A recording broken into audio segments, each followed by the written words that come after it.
हो गया था और पावर हो गया था, वर्क एनर्जी पावर हो गया था। इस चैप्टर में एक पार्ट बनता है कोलिजन का, जस्ट कोलिजन, ठीक है। तो लिखिएगा नेक्स्ट है कोलिजन। नेक्स्ट पार्ट इसमें है बेटा कोलिजन, हिंदी में आपने पढ़ा होगा टक्कर, ठीक।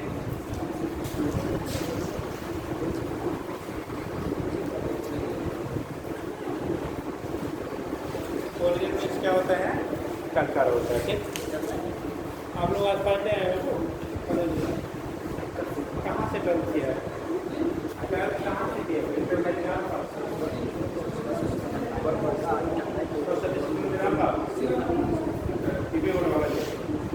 परसेंट हैं? पीसीबी में, फिजिक्स केमिस्ट्री वालों में भर दिया रजिस्ट्रेशन वाला, कल भर दीजिएगा, ठीक। आप आपको कितना परसेंट है? कंफर्म भर दीजिएगा, ठीक है। ये होता है आपका कोलिजन, ठीक। कोलिजन का मीनिंग क्या होता है बेटा? कोलिजन के लिए हम लोग बात क्या करते हैं, अगर दो बॉडी आपस में एक शॉर्ट टाइम इंटरवल के लिए एक दूसरे के कॉन्टेक्ट में आती है तो उसी को टर्म कहते हैं कोलिजन। जैसे आप लोग बैठते हो तो क्या कोलिजन हो रहा है? अभी आप लोग बैठे हो सीट पे तो कोलिजन का प्रोसेस है, जिसे कोलिजन नहीं कहेंगे। कोलिजन होता है अगर दो बॉडी शॉर्ट टाइम इंटरवल के लिए एक दूसरे के कॉन्टेक्ट में आती है। अगर दो बॉडी क्या शॉर्ट टाइम इंटरवल के लिए एक दूसरे के कॉन्टेक्ट में आती है तब उसे हम लोग टर्म देते हैं बेटा कोलिजन। एक तो body are comes in contact with each other for a short time interval, जैसे हमने इसको हिट किया, ये कोलिजन हुआ, बट ऐसे हमने रखा है तब ये कोलिजन नहीं है, ठीक है। मतलब मेरे शॉर्ट टाइम इंटरवल के लिए अगर दो बॉडी आपस में मूविंग बॉडी एक दूसरे के कॉन्टेक्ट में आती है तो उसे हम लोग टर्म देते हैं क्या? कोलिजन कहते हैं।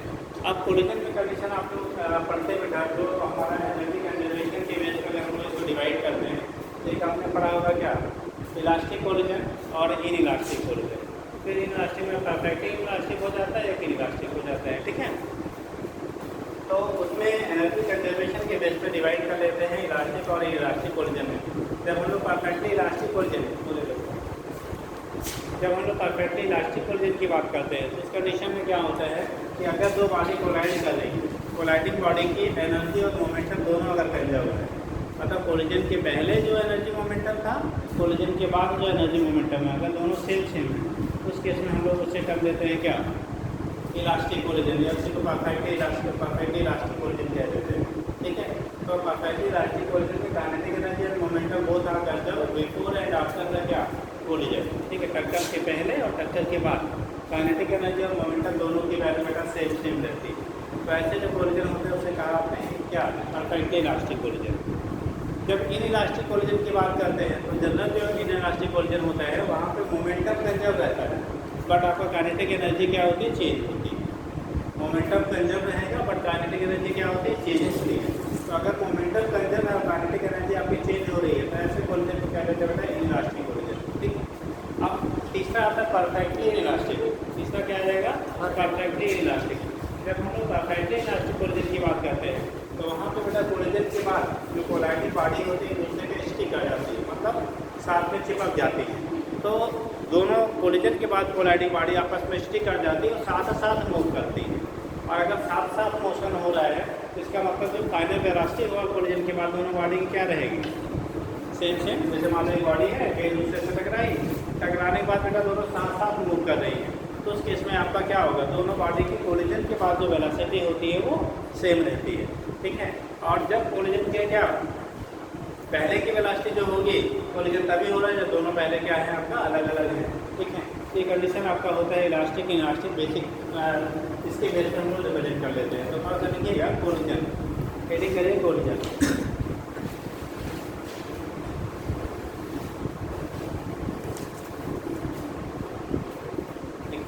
एक टू मूविंग बॉडी, हेडिंग करो बेटा collision.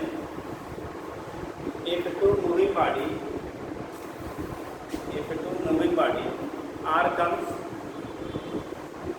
comes in contact for a two moving body are comes in contact for a short time interval comes in contact for a short time interval comes in contact for a short time interval, अल्पकाल के लिए short time interval, then this phenomena is called collision. इसी को हम लोग क्या कहते हैं? दिस फेनोमेना या दिस इम्पैक्ट कुछ भी कर सकते हो। This phenomena is called collision. This phenomena is called क्या? कोलिजन। सर दोनों बॉडी मूविंग होनी चाहिए? नहीं, ये कंपलसरी नहीं, कम से कम एक मूविंग होनी चाहिए, दूसरी मूविंग हो भी सकती है, मूविंग नहीं भी हो सकती है। लेकिन ज़्यादातर जो हम लोग स्टडी करते हैं दोनों मोशन की करते हैं, बट आपका कम से कम एक बॉडी में कोलिजन होनी चाहिए, ठीक है? एक मोशन में हो, दूसरा कैसा है, रेस्ट में भी हो सकता है और मोशन में हो सकता है, दोनों पॉसिबिलिटी बनती है, ठीक। लेकिन जब हम लोग मोशन स्टडी करते हैं तो उन दोनों केसेस में दोनों में क्या लेते हैं? मूविंग कंडीशन ली जाती है, बट ऐसा कोई कंपलसरी फैक्टर नहीं है। एक कम से कम उसमें मोशन में होना, कोलिजन तभी होगा जब कम से कम एक क्या होगा, मोशन में होगा, ठीक है? उसी को हम लोग टर्म देते हैं कोलिजन। देखिए, it is are following types, it is are following types, it is are following types.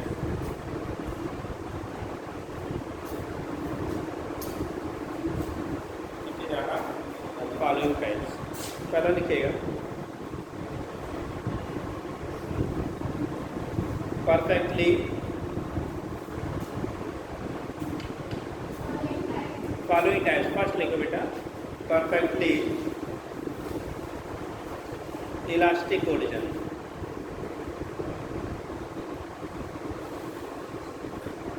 perfectly elastic collision. देखिए बोले, if during collision, if during collision both kinetic energy and momentum, both kinetic energy and momentum, both kinetic energy and momentum after and before collision, after and before collision, kinetic energy and momentum after and before collision are, after and before collision are same, after and before collisions are same, then क्या लगे बेटा? It is called perfectly elastic collision.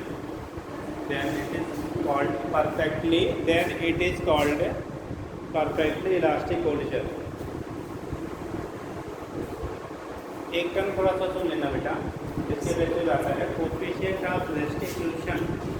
कितने लोगों को मालूम है what is coefficient of restitution? आदत of coefficient of restitution कितने लोगों ने पढ़ रखा है? कोफिशिएंट ऑफ रेस्टिट्यूशन हिंदी में क्या बोलते हैं बेटा, किसी को मालूम? एक बीमे संगत। हाँ, एक बीमे संगत। क्या? एक बीमे संगत। कोफिशिएंट ऑफ रेस्टिट्यूशन किसी को आइडिया? आप बता दो। The ratio of velocity of separation of clouds and velocity of सही बताया उन्होंने। देखो होता क्या बेटा, पहले तो समझिए कि ये टर्म हम बार बार यूज़ करेंगे। जैसे एक बॉडी है, दूसरी बॉडी, मान लो उसकी वेलोसिटी हमें ये v1 ले लिया, इसकी वेलोसिटी ले लिया, ये बिफोर कोलिजन की कहानी है। बिफोर क्या है? बिफोर कोलिजन, अभी टक्कर इनके बीच में नहीं हुआ है, ठीक। आफ्टर कोलिजन हम लोग ले रहे हैं और इसकी वेलोसिटी v2 हो गया, इसकी वेलोसिटी v1। देखो कोलिजन से पहले बैक साइड, अरे पी ले बेटा एक ही बार में जितना पीना है, और पीना है, खत्म हो गया, चलो ठीक, दवा मत पीना। तो ये कंडीशन आपका हो गया, ठीक। ये u1 की वैल्यू अगर u2 से ज़्यादा होगा बेटा तभी कोलिजन होगा, ठीक। मतलब बैक साइड वाले से आपके सामने कोई गाड़ी जा रही है, आप पीछे से, आपकी स्पीड उससे ज़्यादा होगी तभी तो टकराओगे, अगर उसके ज़्यादा होगी तब तो सेपरेशन बढ़ता जाएगा। तो बिफोर कोलिजन बेटा यहाँ पे u1 ग्रेटर देन क्या होना चाहिए? u2, तभी कोलिजन होगा। और आफ्टर कोलिजन, ये कहानी अगर आफ्टर कोलिजन की है तो बेटा इनके बीच में सेपरेशन तभी होगा जब v2 ग्रेटर देन क्या होगा? v1 हो जाएगा, v1। भाई ये सेपरेट तभी होंगे जब इसकी वेलोसिटी ज़्यादा होगी, बेटा इसकी वेलोसिटी क्या होगी, कम होगी। अगर बीच में यूनिक कोलिजन आप बना दे रहे हो, कभी टकरा रहे हो, ये कहानी हो गई किसकी, यूनिक कोलिजन, दोनों पार्ट आपस में कोलाइड करते हैं। ठीक, देखो होता क्या है, कोएफिशिएंट ऑफ डिस्ट्रीब्यूशन होता है velocity of separation upon velocity of approach. ठीक है, तो वेलोसिटी ऑफ सेपरेशन कब, after collision, velocity of approach कब, बिफोर कोलिजन। तो इसी के रेशियो को कहा जाता है कोएफिशिएंट ऑफ डिस्ट्रीब्यूशन। क्या बोलते हैं, सुना देते हैं आपको, कोएफिशिएंट ऑफ डिस्ट्रीब्यूशन, इसे क्या देते हैं, कोएफिशिएंट ऑफ डिस्ट्रीब्यूशन। डिस्ट्रीब्यूशन का मतलब स्मॉल ई से दिखाया जाता है, बोला जाता है velocity of separation, velocity of separation after collision, after collision. देख रहे हैं अभी कैसे बेटा। दूसरा होता है velocity of approach before collision, before. तो सेपरेशन और अप्रोच का जो रेशियो होता है उसे हम लोग कह देते हैं कोएफिशिएंट ऑफ डिस्ट्रीब्यूशन नाम से। सर ई है यार, ई ई, ये ई है, मान ई से रिप्रेजेंट कर देते हैं। ठीक, तो ये कंडीशन हो गया, इसी को कहते हैं कोएफिशिएंट ऑफ डिस्ट्रीब्यूशन, कहते हैं velocity of separation upon velocity of क्या, अप्रोच। यानी बॉडी जिस वेलोसिटी से एक दूसरे से दूर जा रहे हैं टक्कर के बाद, अपॉन जिस वेलोसिटी से एक दूसरे की तरफ आ रहे हैं टक्कर के पहले, इनकी रेशियो को हम लोग कह देते हैं कोएफिशिएंट ऑफ डिस्ट्रीब्यूशन। अब हमें ई टाइप का जो कोलिजन डिस्कस करेंगे, ये बार बार अपने यूज में आएगा, ये टर्म हमारे बार बार यूज में आएंगे, तो चाहे वहीं आप लिख लीजिए। ठीक है, तो ये कोएफिशिएंट ऑफ डिस्ट्रीब्यूशन क्या जाता है, कोएफिशिएंट ऑफ डिस्ट्रीब्यूशन। अब हिंदी में टर्म अगर आपने पढ़ा होगा तो याद रखिए, हिंदी का टर्मोलॉजी होती है। ठीक है, क्या आता है, किसी बार भी है हिंदी में, इसमें भाई नहीं होगा तो जरूर होगा, लिखा होगा। ठीक होगा बेटा, आप देख लेना, तो हिंदी का उसकी लेवल है, इसे कहते हैं कोएफिशिएंट ऑफ क्या बोलते हैं, डिस्ट्रीब्यूशन कहते हैं। ठीक है, अब हमारे जो कोलिजन होते हैं, क्योंकि हमने बोला बेटा एक परफेक्टली इलास्टिक होता है, दूसरा परफेक्टली क्या इनइलास्टिक, और एक हो गया हमारा इनइलास्टिक। लाइफ में मोस्टली जो हमारे कोलिजन होते हैं वो किस टाइप के होते हैं, लाइफ प्रोसेस में जो हमारे कोलिजन होते हैं मोस्टली किस टाइप के होते हैं, इलास्टिक। कोई ऐसा कोलिजन किया कभी, कभी आपके साथ ऐसा कोलिजन हुआ जो परफेक्टली इलास्टिक हुआ हो? बेटा नेचर में जो कोलिजन होते हैं ना, मोस्ट ऑफ केसेस में वो इनइलास्टिक नेचर के होते हैं, परफेक्टली इलास्टिक नहीं, इनइलास्टिक नेचर के होते हैं। परफेक्टली इलास्टिक का मतलब जिससे टकराओ, आप जिस वेलोसिटी से जा रहे थे वो उसी वेलोसिटी से क्या हो, मूव कर जाए, या पूरी पूरी अपनी एनर्जी और मोमेंटम दूसरे को क्या करिए, आप ट्रांसफर कर दीजिए। जैसे आप सामने वाला रेस्ट में है, आप 80 की स्पीड से गए और आप रेस्ट में आ जाओ, 80 की स्पीड से मूव कर जाए, ऐसा हुआ कभी नहीं। ठीक, तो जनरल वे में जो होते हैं हमारी एनर्जी चूँकि कुछ ना कुछ बेटा कोलिजन में लॉस होती है, इसलिए नेचर में जो एग्जिस्ट करने वाले कोलिजन हैं वो मोस्टली हमारे क्या होते हैं, इनइलास्टिक नेचर के होते हैं, कोई भी उसमें परफेक्टली इलास्टिक नहीं होता है। जब मॉलिक्यूलर लेवल पे हम लोग कोलिजन की बात करते हैं, ठीक है ना, मॉलिक्यूलर लेवल पे कोलिजन की बात करते हैं तो उसे हम लोग कहते हैं क्या, वो एग्जाम्पल होता है परफेक्टली इलास्टिक कोलिजन का। बाकी नॉर्मल वे में जो कोलिजन हमारे होते हैं वो मोस्ट ऑफ केसेस में इनइलास्टिक नेचर के होते हैं, मोस्टली कैसे होते हैं, इनइलास्टिक नेचर के होते हैं। कुछ कोलिजन आपका परफेक्टली इनइलास्टिक भी होते हैं, जहाँ पे एक बॉडी जाती है दूसरे में स्टिक कर जाती है। जैसे आपने कोई वुडन प्लैंक है, लकड़ी, तो क्या बोलते हैं, वुड का बोलते हैं, आपने बुलेट फायर किया, बुलेट की उसमें पेंटेड करके वो चाहे रेस्ट में आ गया चाहे उसको मूव करा दिया, तो कंडीशन आपका हो गया किसका, परफेक्टली इलास्टिक, इनइलास्टिक का। मतलब टकराने के बाद दोनों साथ साथ चल, जैसे आप गए ट्रक को भिड़ा दिया, ट्रक उड़ गया, ऐसा हुआ क्या, अरे ट्रक आपको भिड़ाएगा तो आप उड़ जाएंगे, इसलिए ट्रक से दूर रहिएगा। उस केस में जो कोलिजन है, अगर दो चीज़ें आई, कभी कभी आप देखते होंगे एक्सीडेंट होता है, एक आता है बंदा दूसरे के साथ एक्सीडेंट होता है, साथ में लेके घसीटते हुए चला जाता है, बहुत सारे केसेस में ऐसा होता है। ठीक, तो अगर साथ साथ वो मूव कर रहे हैं टक्कर के बाद, तो कंडीशन कौन हो गई, परफेक्टली इनइलास्टिक की। और टकराने के बाद एक इधर गया दूसरा उधर गया, तो कौन वाला हो गया, वो इन इलास्टिक का हो गया। ठीक, और टकराने के बाद एक मान लो पहले से रेस्ट में था, दूसरा क्या है आया टकराया, खुद रेस्ट में आ गया, दूसरा चला गया तो परफेक्टली इलास्टिक। लेकिन प्रैक्टिकली ऐसा मिलता नहीं है। आप कैरम खेले होंगे, कितने लोगों ने कैरम खेला? मुझसे लोग खेले होंगे। हम कैरम खेलते हैं बेटा, तो देखो कभी कभी जो स्ट्राइकर होता है ना, ऐसा कभी कभी होता है, बहुत रेयरली होता है, वो जाते हैं और दूसरे वाले गिट को हिट करता है, खुद वही रुक जाता है, दूसरे वाले मूव कर जाती है। ऐसी जो सिचुएशन होती है वो लंबा माना जाता है क्या? इलास्टिक की। ठीक है, लेकिन उस केस में भी परफेक्टली इलास्टिक कोलिजन तब होते हैं जब कोलाइडिंग बॉडी आइडेंटिकल मास की, आइडेंटिकल मतलब सेम मास की। अगर दो बॉडी हैं बेटा वो समान द्रव्यमान वाली हैं, आपस में वन डायरेक्शन कोलिजन हो रहा है। कोलिजन जैसे आपका होता है, आपने पढ़ा हुआ हेड टू हेड कोलिजन, जिसे कहते हैं शेयर चार्ट।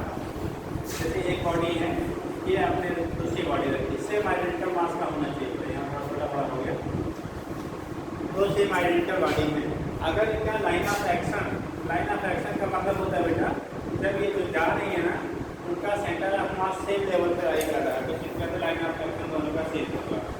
ये अगर गया इससे टकराया, तो टकराने के बाद इसकी जो अपनी एनर्जी होगी वो सारा इसको ट्रांसफर कर देगा, और इसकी एनर्जी अगर ये इसको ट्रांसफर करता है, तो ऐसे कोलिजन को हम लोग कहते हैं परफेक्टली इलास्टिक कोलिजन कहते हैं। ठीक है, लेकिन ये ज़्यादातर जो एग्जिस्ट करता है बेटा वो मॉलिक्यूलर लेवल पे पाया जाता है। जो मॉलिक्यूल्स गैस के होते हैं वो आपस में एक दूसरे टकराते हैं, अपनी एनर्जी दूसरे देते हैं और फिर वो मूव कर जाता है। तभी कुछ ना कुछ एनर्जी लॉस हो जाता है। मॉलिक्यूलर लेवल पर से हम आइडियल मान लिया जाता है, तो ये माना जाता है वहाँ पे एनर्जी लॉस नहीं लेवल है। ठीक है, क्योंकि कोलिजन वहाँ पे इलास्टिक मानी जाती है। ठीक, बाकी जो बॉडी में कोलिजन होता है उस आप केसेस में कैसा हम लोग परफेक्टली उसे इलास्टिक नहीं कहते हैं। क्योंकि कोलिजन होता है जैसे जो दो चीज़ें टकराती हैं बेटा, कोई भी चीज़ है, आप इसी को बार हिट करेंगे तो थोड़ा हीट यहाँ डेवलप होगा, हीटिंग होगी, हम हीट करें, साउंड जनरेट हो रहा होगी, तो एक एनर्जी ही है ना। इसके बाद हमारे प्रोवाइड की गई एनर्जी कुछ ना कुछ क्या हो रही है, दूसरे फॉर्म में लॉस हो रही है। तो इसलिए वहाँ पे हम लोग क्या इनिशियल काइनेटिक एनर्जी और फाइनल को बराबर नहीं मान पाते। तो आइडियल कंडीशन में ही केवल हमारा परफेक्ट इलास्टिक कोलिजन की कंडीशन बनती है। आपने लिखा, ये लिख लिया भैया, नोट कर लिया?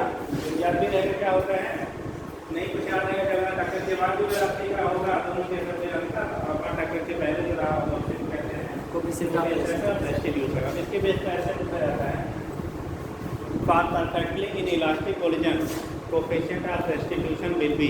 आप खड़े हो जाइए जी, आप सदा आपके आगे जी, क्या होता है कुछ याद है बेटा? परफेक्टली अगर इन इलास्टिक कोलिजन है तो कोएफिशिएंट ऑफ रेस्टिट्यूशन कितना होगा?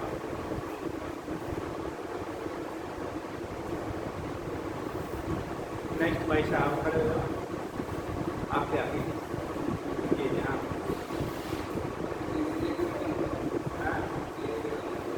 परफेक्टली इन इलास्टिक के लिए एक से कम। कितने लोग कह रहे हैं इन्होंने सही बताया? इन्होंने कहा परफेक्टली इलास्टिक कोलिजन में coefficient of restitution less than 1 होता है। कितने लोग कह रहे सही है, कितने लोग कह रहे गलत है? गलत होता है। कितने लोग कह रहे गलत बताया? इन्होंने हाथ लगाओ। अच्छा, बाकी वाले बूझ ही ना पाए सही है कि गलत है? आप लोग कौन करेंगे? नहीं हो जिसके साथ आप क्या मानना बैठिए यार, या तो सही के पक्ष में रहो या तो गलत के पक्ष में रहो, कुछ तो कॉन्फिडेंशियली बोलो ना। ठीक है, राइट है या रॉन्ग है? देखो होता क्या होगा, इधर हटा दें, ये समझ गए हैं?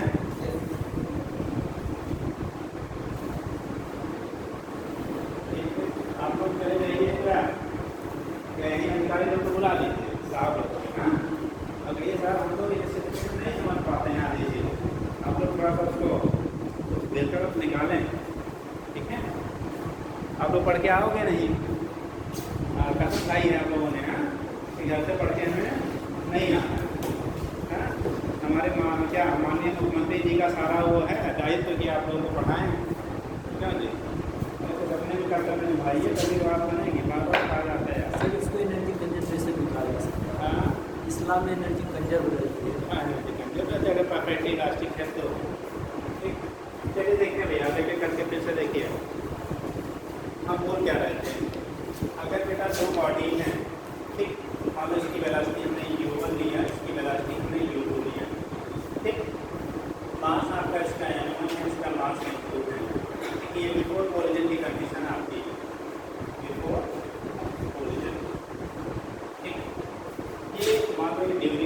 वह दोनों आई टकराई, ये ड्यूरिंग कोलिजन हो गई।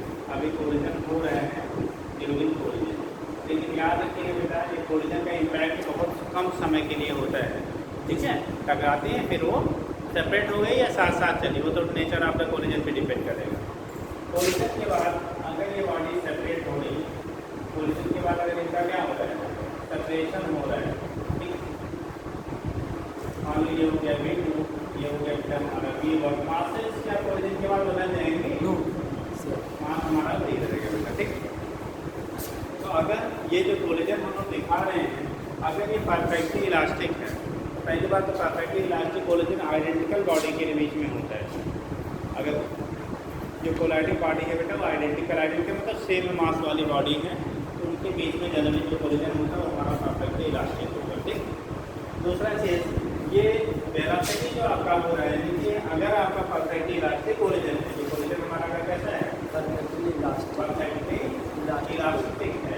अगर इलास्टिक कोलिजन की हम लोग बात करते हैं बेटा, ये कोलिजन के पहले और कोलिजन के बाद काइनेटिक एनर्जी और मोमेंटम दोनों कंजर्व रहता है, दोनों ही वैल्यू क्या रहेंगी? सेम रहेंगी। यानी कि अगर मोमेंटम को कंजर्व करेंगे तो P initial equal to P final, ये वाला फिलहाल दोनों में लगता है, चाहे वो इलास्टिक हो चाहे इलास्टिक काइनेटिक, ठीक। तो यहाँ पे P इनिशियल का वैल्यू आप लिखेंगे M1 प्लस M2U, ये कोलिजन के पहले वाला कंडीशन हुआ। कोलिजन के बाद हो जाएगा M1 P1 प्लस कितना? M2, ये कोलिजन के बाद हो गया। ये तो हमेशा फॉलो होता है बेटा, चाहे इलास्टिक हो चाहे इनइलास्टिक हो, इसके बेस पे हम ये डिसाइड कर सकते हो कैसा है। लेकिन अगर काइनेटिक एनर्जी भी हमारे कंजर्व होती है, ठीक है, तो उस केस में इनिशियल काइनेटिक एनर्जी कोलिजन के पहले और कोलिजन के बाद जो काइनेटिक एनर्जी फाइनल बन रहा है वो दोनों अगर बराबर हैं, और दोनों बराबर होने का मतलब half M1 U1 square plus half M2 U2 square है, U2 है, half M2 U2 square equal to half M1 V1 square plus half कितना M2 V2 स्क्वायर। अगर ऐसा हो रहा है, अगर ऐसा है, तब उस केस में हम लोग कहेंगे कोलिजन जो हमारा है वो परफेक्टली कैसा है? इलास्टिक है। मतलब परफेक्टली इलास्टिक होने के लिए ये सेकेंड कंडीशन को फॉलो करना चाहिए। अगर ये सेकेंड कंडीशन को फॉलो कर रहा है तो परफेक्टली क्या होगा? वो इलास्टिक होगा। अगर सेकेंड कंडीशन को फॉलो नहीं करना है तो उस कंडीशन में उसका नेचर भी इलास्टिक होगा। अब उसमें इनइलास्टिक में दो पार्ट हम लोग का अभी आपको बोला गया कि जब इनइलास्टिक में दो टाइप का हो जाएगा, अगर दोनों टकराने के बाद अलग अलग मूव कर रही है, ठीक, एनर्जी आपकी क्या हो रही है? चेंज हो रही है, फाइनल वाला इनिशियल से डिफरेंट हो जा रहा है, तो हम बोलेंगे ये इलास्टिक कोलिजन।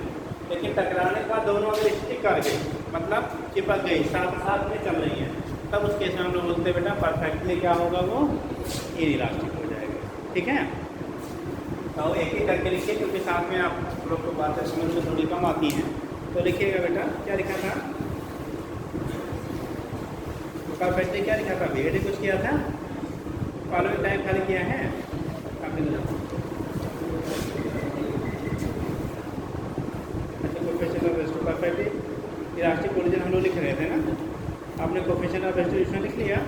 अब इसके बाद यहाँ से लिखिएगा पार परफेक्टली इलास्टिक कोलिजन, ऐसे कर लिखना, पार परफेक्टली इलास्टिक कोलिजन डायग्राम बनाइएगा और यहाँ से लिखिए, फिर आगे बताते हैं।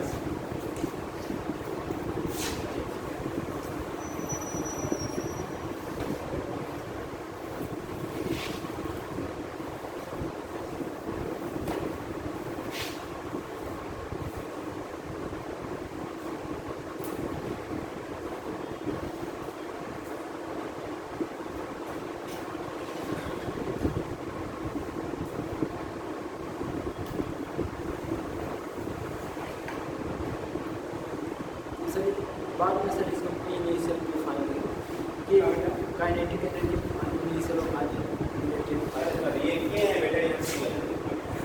ये इनिशियल काइनेटिक एनर्जी और फाइनल काइनेटिक एनर्जी, ये इनिशियल की final half M1 square plus half M2 U square equal to half M1 U plus half M2 V2 square. अब इसी को हम लोग थोड़ा सा मारिए, किसी हम इसी को बना देते हैं, इसी का देखिए इसे बना लेते हैं।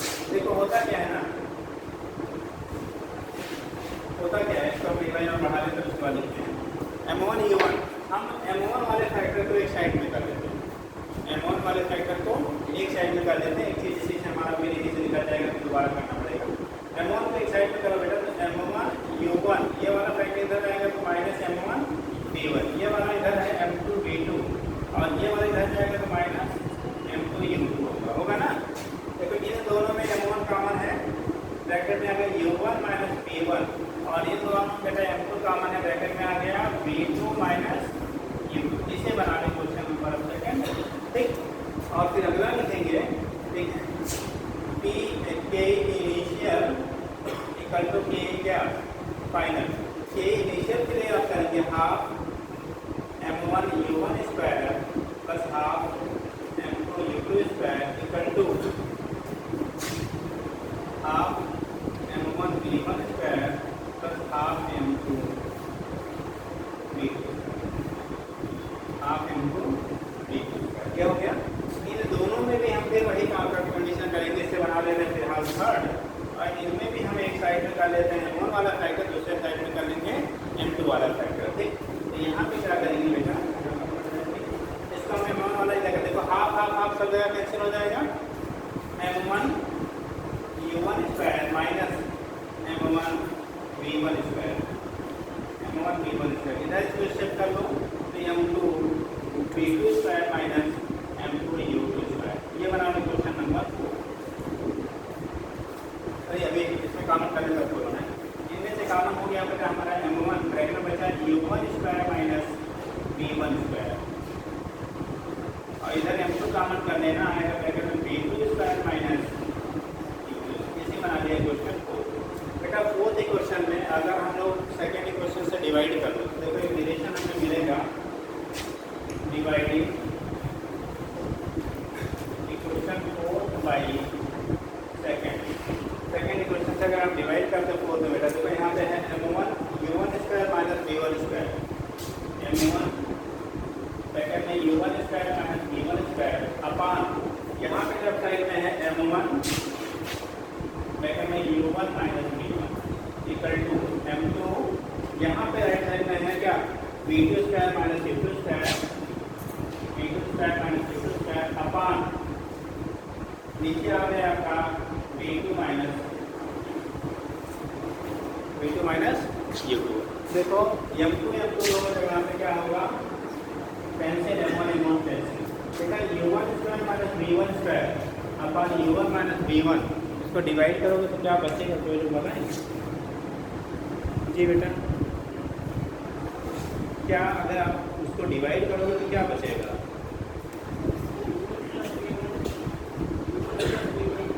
और राइट साइड में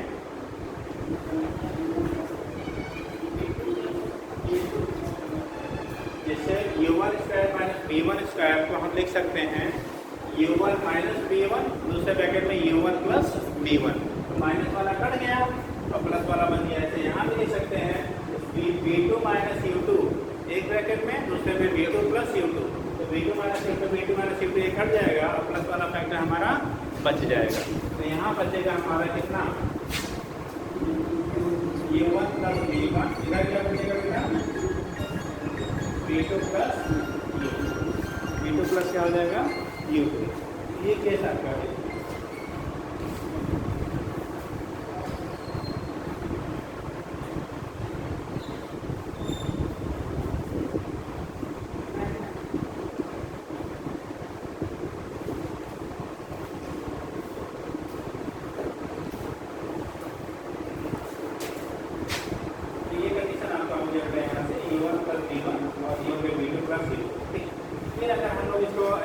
करना चाहते हैं तो उधर जाएगा तो बन जाएगा कितना U1 माइनस V1 या बन जाएगा U2 minus V2 minus V1 हो जाएगा। ठीक है, तो यहाँ पे नोट कर लीजिए,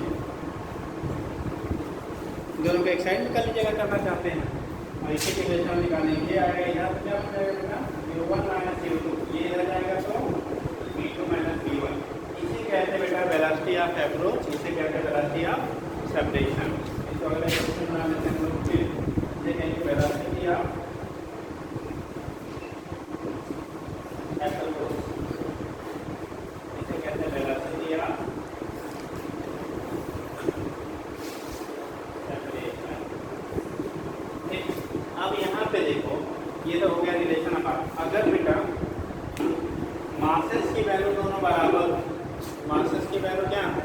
बराबर हो तो उस केस में वेलोसिटी आपस में इंटरचेंज हो जाती है, मतलब एक वाले की दूसरे को मिल जाएगी, दूसरे वाले को पहले को मिल जाएगी। जैसे ऐसा समझ लो, अगर ये दोनों के मास आपस में बराबर बराबर हो तो अगर ये 10 मीटर पर सेकंड से जा रहा है और ये 20 मीटर पर सेकंड से जा रहा है, तो अगर ये 20 से जा रहा है, ये 10 से जा रहा है, तो ये टकराने के बाद ये वाला 20 से चला जाएगा और ये वाला 10 से, मतलब आपस में वेलोसिटी इंटरचेंज हो जाता है। ठीक, तो वहाँ तक पहले लिख लीजिए, अब फिर नीचे लिखना।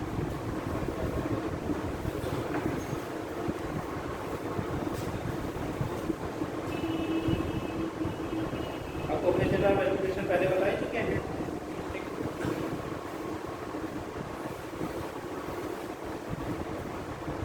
अब यही सब लिख देते हैं।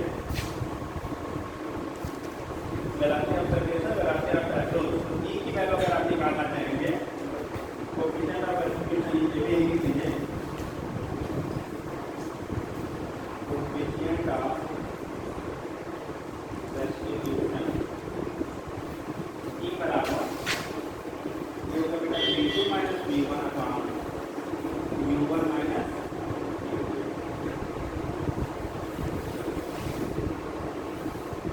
v2 minus v1 upon u1 minus u2। ये हो गया कोएफिशिएंट ऑफ किसकी वैल्यू, डिस्ट्रीब्यूशन की वैल्यू हो गई। अप्रोच माइनस अप्रोच क्या बेटा, इक्वेशन 5 का मतलब इक्वेशन 5 का मतलब फाइव का मतलब क्या हो गया बेटा कि जिस वेलोसिटी से वो एक दूसरे की तरफ आएंगे टकराने से पहले, उसी वेलोसिटी से टकराने के बाद एक दूसरे से दूर जाएंगे। मतलब जैसे अगर इन दोनों का अंतर 10 है आने का, तो जाने का अंतर भी क्या रहेगा, 10 रहेगा। अगर वो इलास्टिक और परफेक्ट इलास्टिक ओरिजिन है तो हाँ, इसके लिए वैल्यू फिर क्या आएगी, हम ये लिखेंगे, यहाँ नोट कर लीजिए।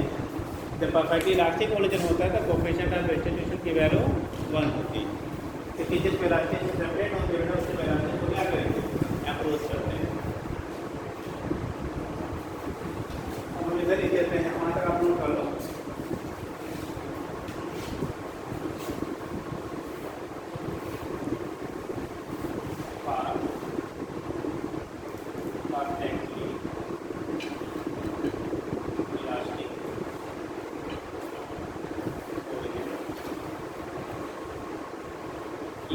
कितना हो जाएगा, इलास्टिक ओरिजिन के लिए जो ई का मान होते हैं वो हमेशा 1 होता है। और जब परफेक्टली इनइलास्टिक कहेंगे ना तो उस केस में यहाँ से सेपरेशन ही नहीं होगा बेटा, सेपरेट अप्रोच तो होगा लेकिन वो सेपरेट नहीं होंगे। तो सेपरेशन जब नहीं होगा तो कोएफिशिएंट ऑफ डिस्ट्रीब्यूशन की जो वैल्यू होती है वो 0 हो जाएगी। क्या होगा, कोएफिशिएंट ऑफ डिस्ट्रीब्यूशन की वैल्यू 0 हो जाती है। ठीक है,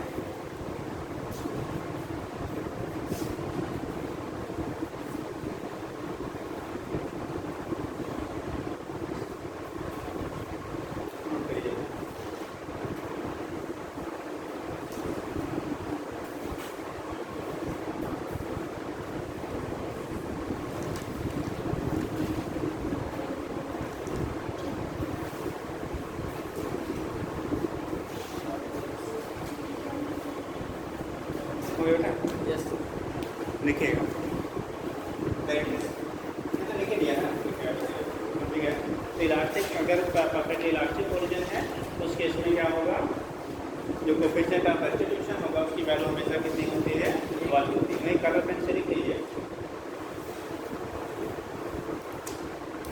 देखिए, perfect elastic origin mainly occurs between atomic particles. Perfectly elastic origin mainly occurs between क्या एटॉमिक पार्टिकल, मतलब एटॉमिक साइज के जो पार्टिकल्स होते हैं उनके बीच में परफेक्टली इलास्टिक ओरिजिन होता है। अभी नहीं लिख पाया बेटा, लिख लिया नहीं, अभी नहीं हुआ तो जल्दी नोट कर लो। Atomic particles mainly occurs between atomic particles.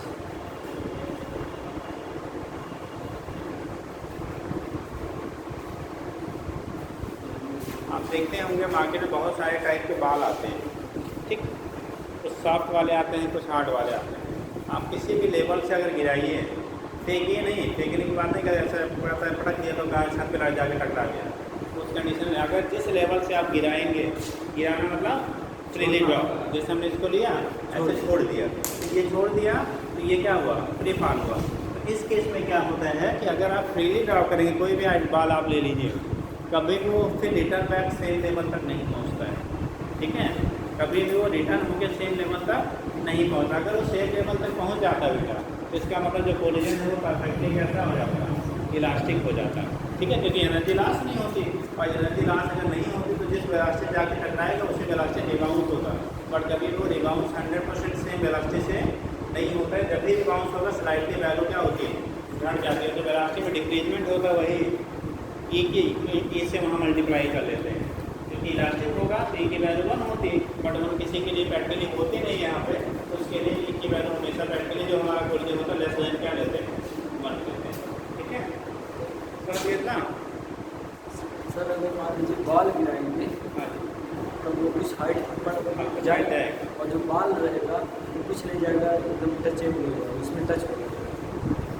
दोनों को किस प्रकार से समझें, क्या कह रहे हो, क्या कह रहे हो? अगर हम फ्री फॉल बॉल कर रहे हैं और फ्री फॉल एयर कर रहे हैं, क्या करें, एयर बॉल, अच्छा सर का बाल, आपने कौन सा बॉल, हमने बाल खेलने वाले नहीं अलग अलग रहे, तब दोनों को हम किस प्रकार से समझें। तो अगर डिफरेंट आइटम है तो अलग अलग आइटम है, तो अगर हम लोग बोलेंगे जैसे जिसमें आपने गिराया एक ज़्यादा रिबाउंस किया, मान लो एक वाला कम, लेकिन कभी भी उतना रिबाउंस होके नहीं आएगा जिस हाइट से आप गिराओगे, अगर उतना आ जाता तो कोलिजन परफेक्टली क्या हो जाएगी, इलास्टिक हो जाएगी, लेकिन हमेशा उससे कम होगा। अब उस केस में कितना परसेंट आपका डिक्रीजमेंट हो रहा है वो उसके कोफिशिएंट ऑफ रेस्टिट्यूशन पे डिपेंड करेगा। कोफिशिएंट ऑफ रेस्टिट्यूशन की वैल्यू जितनी कम होगी उस कोलिजन के लिए, उतना ही रिबाउंसिंग के बाद हाइट जो गेन करेगा वो कम होगा, और कोफिशिएंट ऑफ रेस्टिट्यूशन जितना ज़्यादा होगा, मैक्सिमम वैल्यू यहाँ होती है, इससे ज़्यादा किसी की नहीं हो सकती है, ठीक है, तो जितना एक के क्लोज होगा उतना वो ज़्यादा हाइट तक आएगा, और जितना एक से कम होगा उतना कम हाइट आएगा, और अगर कोलिजन का क्या 0 हो गया वहीं जाके चिपक जाएगा, वापस लौटेगा ही, जी ठीक है। तो उसके बेस पे हम डिसाइड करते हैं भैया आगे लिखा दी कितना हो गया भैया, यस सर। कुछ समझा आप लोगों ने इधर, हाँ जी अरे भाई आपने गीली मिट्टी उठा के बाहर को फेंक दिया तो लौट के आएगी क्या, कैसा होगा, मतलब जाने के बाद टकराने के बाद वो आप अगर सेपरेट नहीं हो रहा है, ठीक है, तो वो सारे हमारे क्या होते हैं, इलास्टिक के होते हैं। जैसे हमने कहा बुलेट से किसी के आउटलेट प्लांट में आप क्या हिट करिए, अगर बुलेट उसमें पेंटेड कर गया तो पेंटेड क्या अलग नहीं हुआ ना, तो वो भी क्या हो गया, ठीक होगा, ठीक। तो ये तो कंडीशन हमारा लिख दिया बेटा किसका, परफेक्टली इलास्टिक हो जाएगा। दूसरा लिखिएगा, सेकंड लिखिए in elastic collision, perfectly elastic हो गया, इलास्टिक हो गया ना। दूसरा आप लिख लीजिएगा, इसमें एक मिनट रुक जाओ, या तो थोड़ा सा स्पेशल केस लिख लीजिए, रुक जाओ बेटा, स्पेशल केस लिख लीजिए, अभी जब उससे पूछा था। स्पेशल केस का मतलब होता है कि अगर बॉडी एक बहुत हैवी हो, एक बहुत लाइट हो, या एक जो फेंकी जा रही है वो लाइट है, जिससे टकरा रही है वो हैवी, जैसे हमने इसको फेंका, अब दीवार से टकराने के बाद ये दीवार थोड़ी भाग जाएगी, ठीक है, तो उस कंडीशन में क्या होगा, ये रिबाउंस होगा बेटा। तो जो रिबाउंस होगा तो उस कंडीशन में अगर एक बॉडी बहुत हैवी है, दूसरी बॉडी बहुत लाइट है, तब कोलिजन इस रूल के अकॉर्डिंग हमारा फिर नहीं हो पाता कि जितना वेलोसिटी आप अप्रोच है उतना ही वेलोसिटी आप क्या होगा, सेपरेशन होगा कि एक बॉडी की जितनी वेलोसिटी एक टकराने के बाद दूसरे को ट्रांसफर कर देगी, तब ऐसा पॉसिबल नहीं होगा, ठीक। नींद आ रही जी, आ रही है, जरा पानी पिया हुआ रखे हो तो चलिए लिखिए बेटा, इसमें स्पेशल केसेस फॉर, हाँ उसे पॉइंट बना लो, special cases for head on elastic collision, cases for head on elastic collision,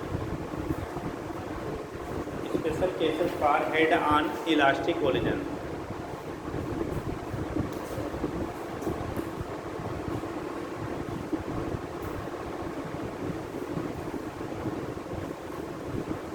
head on elastic collision, ठीक। Special cases for head on elastic collision, अगर हमारा बेटा हेड ऑन कोलिजन हो रहा है, इलास्टिक हेड ऑन का मतलब क्या, जैसे यहाँ पे लिया ना लाइन ऑफ एक्शन दोनों का सेम है, जैसे हेड ऑन कोलिजन कहते हैं।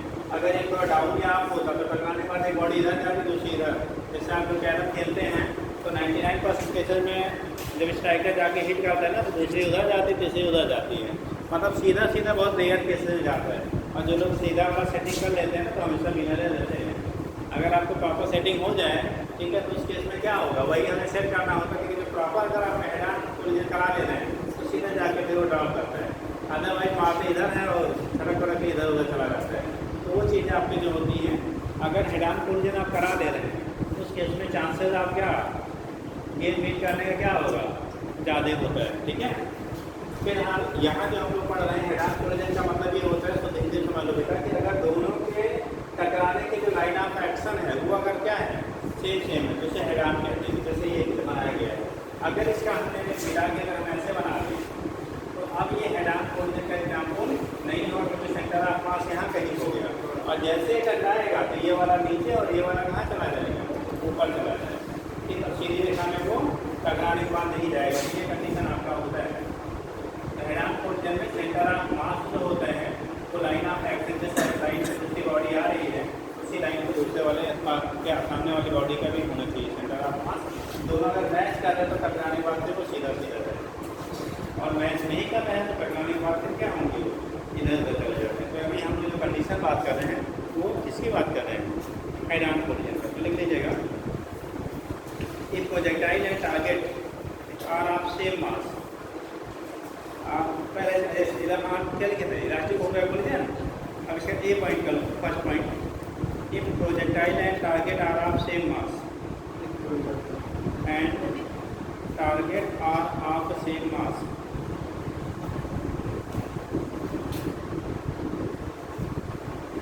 are of same mass। इसमें हम लोग थोड़ा सा वेलोसिटी के बारे में भी फाइंड कर लेते हैं, यहाँ रिलेशन निकाल लेते हैं। दो चीज़ें पूछी जाती हैं, अब यहीं पे क्वेश्चन हम उसको लिखा दे रहे हैं।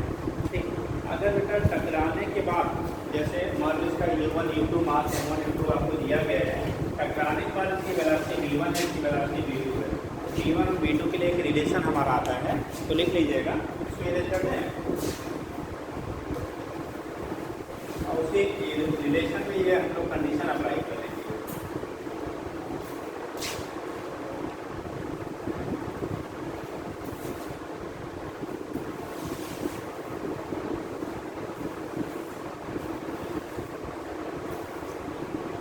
ये सब स्मूथ सरफेस के लिए बात होता है। हाँ, स्मूथ होगा तभी हमारा एनर्जी लॉस नहीं होगा, नहीं तो वहाँ भी एनर्जी फिर लॉस होगा। कोलिजन में होगा साथ में वहाँ भी एनर्जी लॉस होगा। तो लिखिएगा, क्या लिखिएगा बेटा, टारगेट आराम से mass that is M1 equal to M2। देखो इसके लिए पहले हम लिख लीजिए M1 इक्वल टू M2, मास से दोनों के आपस में कैसे हों, बराबर। देखो बेटा, कोलिजन के बाद जो वेलोसिटी हमारी आती है V1 और V2, तो पहले आप फार्मूला लिख लो। जैसे कोलिजन के बाद जो वेलोसिटी हमें मिल रही है, मान लो इसका V2 हमने लिखा था और इसका क्या लिखा था, इसका V1 लिया था, M1 है और ये क्या है, M2। तो कोलिजन के बाद जो हमारी वेलोसिटी आती है V1 और V2, उसके लिए फार्मूला फाइंड कर लीजिए, नोट कर लीजिए, उसी पे कंडीशन हम लोग देख लेंगे। ठीक है, तो लिखिएगा V1 इक्वल टू क्या आता है, किसी को पता,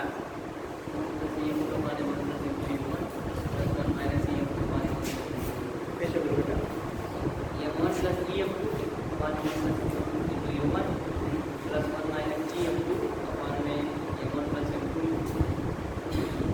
ये किसकी वैल्यू आप बता दें, V1 और दूसरा V2।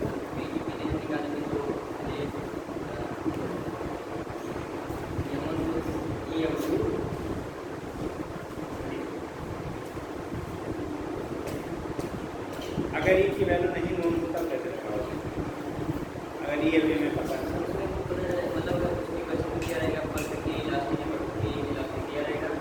सही है सर, आप जैसे अप्लाई करते तो परफेक्टली अब इलास्टिक हो तो हमारा 1 ले लेंगे, ये इलास्टिक होगा तो हम 0 ले लेंगे, लेकिन तो बीच वाला करेंगे। चलिए हम आप फार्मूला बता दें, जहाँ बिना ये कि आप लगाइएगा, ठीक है, और ये जब रहेगा तो वहाँ आप ये रख लीजिएगा। देख लीजिए बेटा, V1 बराबर लिख लीजिए, ऐसे लिख लो, ठीक है, velocity after collision, velocity after collision के बाद जो वेलोसिटी होगी, लिखिएगा V1 equal to velocity after collision, ठीक है, V1 equal to plus m2 into u1 m1 minus m1 minus m2 upon m1 plus m2 into u1 v1 की value m1 minus m2 upon m1 plus m2 into कितना u1। ठीक, आगे लिखिएगा plus 2m2 u2 अपान m1 plus m2 2m2 u2 u1 है 2m2 u2 अपान m1 plus m2। ठीक, अब यहाँ पे इस फार्मूले में अगर हम लोग m1 इक्वल टू क्या कंडीशन ले रहे हैं, m1 इक्वल टू m2 रखना है बेटा। तो जब m1 इक्वल टू m2 रखोगे इसलिए ये मेन हो गया, ये मेन फार्मूला हो गया निकालने के लिए कोलिजन के बाद वेलोसिटी पहली बॉडी की। ऐसे दूसरे वाले में नीचे लिख रहे हैं। तो इसमें जब m1 इक्वल टू m2 रखोगे तो देखो m1 माइनस m2 है ना, तो दोनों बेटा बराबर होगा तो ये 0 हो जाएगा। इसका मतलब ये पूरा फैक्टर 0। ये आएगा 2m2 u2 अपान m1 प्लस m2 और m1 m2 दोनों आपस में कैसे हैं, बराबर हैं। तो ये भी 2m हो जाएगा, ये भी 2m होगा, 2m भी चला गया तो बचेगा क्या, यहाँ हम नीचे लिखते हैं ये m1 बराबर m2। तो v1 की वैल्यू आएगी, ये पूरा फैक्टर 0 हो गया बेटा, 2m इंटू u2 अपान 2m और 2m कट जाएगा, इक्वल टू हो गया क्या v1 इक्वल टू क्या आ जाएगा u2। आप दूसरा लिखेंगे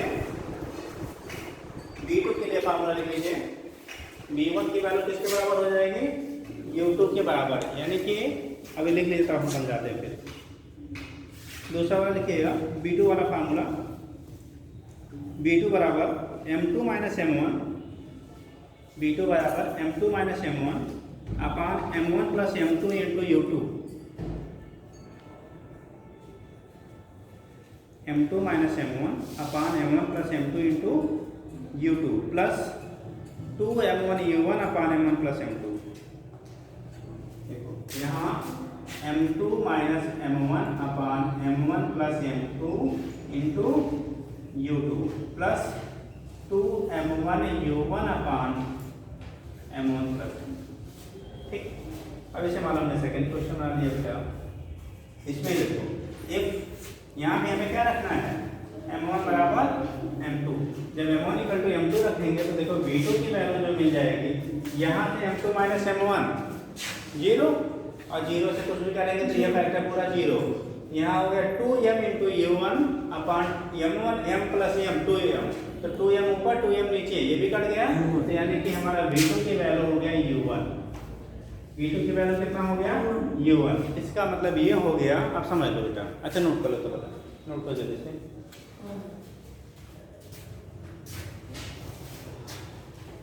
हो गया, इसका मतलब ये हो गया कि अगर परफेक्टली इलास्टिक कोलिजन हो रहा है और दोनों बॉडी का मास आपस में बराबर है तो टकराने के बाद पहले वाले की जो वेलोसिटी होती है वो दूसरे वाले को मिल जाएगी, दूसरे बॉडी की जो वेलोसिटी होगी वो पहले वाले को मिल जाएगी। देखो v1 की वैल्यू दूसरी बॉडी की वेलोसिटी u2 के बराबर हो गया और v2 की वैल्यू पहले बॉडी की वेलोसिटी u1, यानी आपस में वेलोसिटी का भी क्या हो जाता है, इंटरचेंज हो जाता है। ठीक, तो इसी को नीचे स्टेटमेंट टाइप पे लिख लेना क्योंकि इससे पॉइंट पूछा गया है।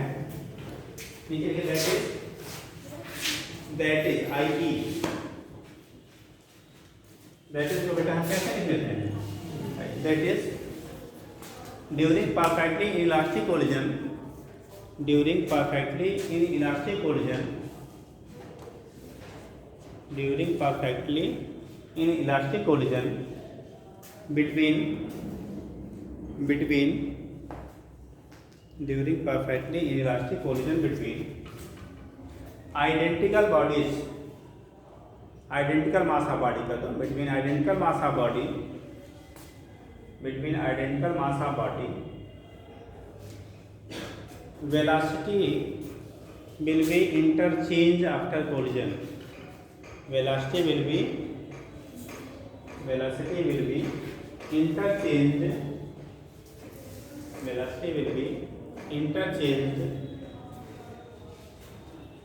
after collision, velocity will be क्या हो जाएगा, interchanged after collision, यानी collision के बाद उनकी जो वेलोसिटी होती है आपस में क्या हो जाती है, इंटरचेंज हो जाती है। मतलब एक वाली बॉडी की वेलोसिटी दूसरे को, दूसरे वाले बॉडी की वेलोसिटी पहले को। इतना याद रहेगा ना।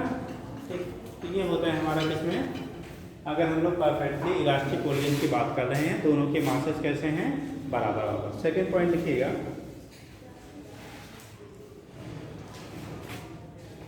देखिए सेकेंड पॉइंट बोले, इफ 3D टाइप का बनाइएगा, इफ मैसिव प्रोजेक्टाइल, मैसिव मतलब हैवी, ठीक, if massive projectile collide with light target, if massive projectile collide with light target, मतलब जो बॉडी टकरा रही है जाके वो कैसी हो, बहुत बड़ी है, और जिससे टकरा रही है वो कैसी है, बहुत छोटी है बेटा। मतलब कहाँ से बेटा, इसको नहीं आते हम लोग, M1 much greater than M2, M1 की जो वैल्यू है वो M2 की तुलना में क्या है, बहुत बड़ी है।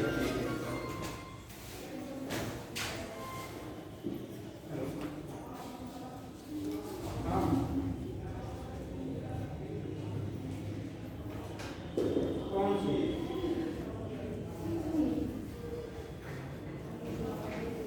तो वहाँ पे होना चाहिए।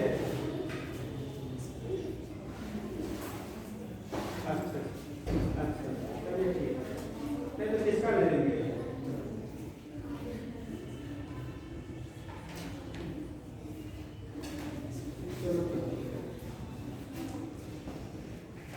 ठीक है चलो। यहाँ पे क्या कहा जा रहा है, जैसे ये बॉडी जो है एक वाली बहुत बड़ी है, ठीक, ये जो M1 मास वाली है कैसी है, बहुत बड़ी है, और M2 इसकी तुलना में बहुत कैसा है, छोटा है।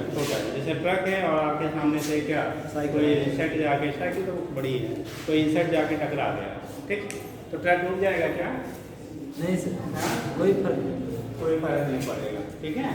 तो उस कंडीशन में अगर आपका एक बॉडी बहुत बड़ी है, दूसरी बॉडी बेटा बहुत छोटी है, तो लिख लीजिएगा, क्या लिख भैया, massive projectile collide with light target, दूसरी बॉडी कैसी है आपकी, बहुत लाइट है, तो लिखिएगा। देन कंडीशन क्या बनेगी बताओ इसमें, इस केस में क्या होगा, M1 बहुत बड़ा है, M2 बहुत छोटा है बेटा, तो इन क्वेश्चन में अगर रखा जाए M1 इज वेरी स्मॉल और M2 इज वेरी, ठीक है, large, sorry M1 is very large और M2 इज वेरी स्मॉल, इसमें अगर रखेंगे फ्रॉम क्वेश्चन फर्स्ट, देखो अगर ये बहुत बड़ा है बेटा, ये बहुत छोटा है, तो अगर एक बहुत बड़ी वैल्यू के साथ में एक बड़ी छोटी वैल्यू ऐड या सब्ट्रैक्ट की जाती है, उसके न्यूमेरिकल वैल्यू को ये इफेक्ट नहीं आता, उसे हम इग्नोर कर देते हैं। तो यहाँ पे M2 M2 को इग्नोर कर दोगे, तो ये वैल्यू M1/M1 यानी कि M/M आ जाएगा 1, यानी कि V1 की वैल्यू U1 के बराबर हो गया, और M2 तो कि वेरी स्मॉल था, जब ये वेरी स्मॉल होगा बेटा तो इस कंडीशन में इसकी वैल्यू बहुत कम है, और यहाँ डिवाइडिंग फैक्टर बहुत बड़ा है, डिवाइडिंग फैक्टर कैसा है, बहुत बड़ा है, तो उस केस में यहाँ से डिवाइड करने पर हम मान लेते हैं इसकी वैल्यू क्या मान लिया जाती है, क्लोजर टू 0 मान लिया जाता है। तो इसका मतलब जो V1 है, मतलब टकराने के बाद जो बड़ी वाली बॉडी रहेगी, इसकी वेलोसिटी उतनी ही रहेगी जितना कितना था, V1 था, यानी ट्रक जिस स्पीड से चल रहा था उसके स्पीड में मान लो कोई चेंजेस नहीं आएंगे। तो इस केस में रखेंगे बेटा primary question first, primary question first हम लिख ले रहे हैं। तो इस केस में अगर M1 मतलब के तरह M2 है, तो V1 की वैल्यू कितना आ जा रहा है, ये 1 के बराबर रहेगा, मतलब जो गाड़ी चल रही थी बड़ी वाली, जिस स्पीड से चल रही थी उस स्पीड से वो चलती रहेगी, ठीक है। दूसरा होगा primary question second, primary question second, अगर सेकंड इक्वेशन से हम लोग डिस्क्राइब करते हैं बेटा, तो देखो इस केस में आपकी बात देखो, M2 जो है बहुत छोटा है और M1 बहुत बड़ा है, ये निगेटिव में है या पॉजिटिव में है, तो यहाँ पे साइन क्या बचेगा, इसको हम इग्नोर कर देंगे, M2 M2 इग्नोर हो जाएगा, तो -M1/M1 यानी कि -1 आएगा, इंटू कितना है U2, ठीक है। और इस केस में M1 हमारा, लेकिन यहाँ पे कंडीशन क्या हो रहा है देखो, इस केस में क्या कंडीशन आपकी आ रही है, U2 है ये, और ये वैल्यू क्या है, M1 बहुत बड़ा है और M2 यहाँ पे क्या है, बहुत छोटा है, तो इसको इग्नोर करेंगे तो ये क्या हो गया 2U1, ठीक है। इस केस में जब हम लोग लेते हैं ये फैक्टर को जब हम लोग इग्नोर कर देते हैं, तो हमारा वैल्यू जो यहाँ पे आता है वो वेलोसिटी जो सेकंड बॉडी की होती है, जो आपकी क्या कोलिजन के बाद सेकंड बॉडी की वेलोसिटी v2 आ रहा है, वो जितना वेलोसिटी था उसका डबल के नेगेटिव के बराबर क्या करता है, वापस आ जाता है। तो लिखिएगा क्या लिखा है वहाँ पे, क्वेश्चन से फ्रॉम इक्वेशन फर्स्ट से लिख लीजिएगा, first v1 equal to u1 हो गया, और दूसरा क्या from equation second, from equation second v2 equal to 2u1 minus u2। तो यहाँ से देखो ये माइनस में बचेगा ना, तो 2u1 ये वाला माइनस है, माइनस हमारा हो जाएगा u2। इसको फिर समझाए, ये फिर से समझाए कि समझ गए। सेकेंड इक्वेशन लिखोगे बेटा, देखो सेकेंड में हमारा इक्वेशन था v2 इक्वल टू क्या m2 माइनस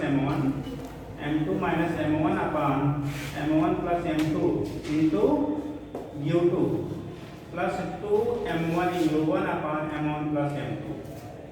कंडीशन ये है m1 बहुत बड़ा है, m2 बहुत छोटा है, तो जहाँ m2 होगा ऐड और सब्ट्रैक्ट में वहाँ हम m2 को इग्नोर कर देंगे।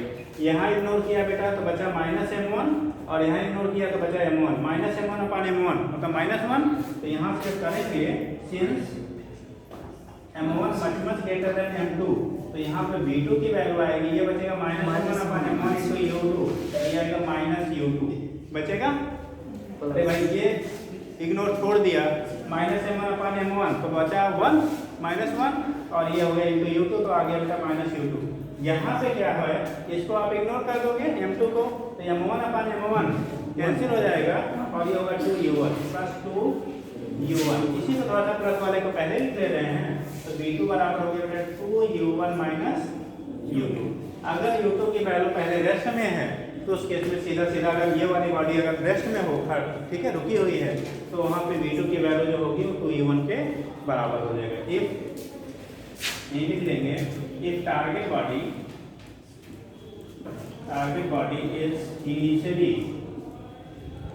इनिशियली एट रेस्ट, मतलब टारगेट बॉडी पहले रेस्ट में है, यानी u2 का मान 0 है, तो इस केस में v2 की जो वैल्यू होगी वो 2u1 के बराबर हो जाएगा। मतलब कोई छोटी बॉडी खड़ी है, बड़ी बॉडी आई उससे टकराने के बाद बड़ी बॉडी अपनी वेलोसिटी चलती रहेगी, लेकिन छोटी वाली उसके डबल वेलोसिटी से क्या करेगा, वो मूव कर जाएगा। ठीक है, हो गया इतना बेटा। चलिए इतना कर लीजिएगा, बाकी कल फिर करवाते हैं परफेक्ट इलास्टिक वगैरह। ठीक सर, आगे वेट कर रहे हैं, ये आप कर सकते हैं।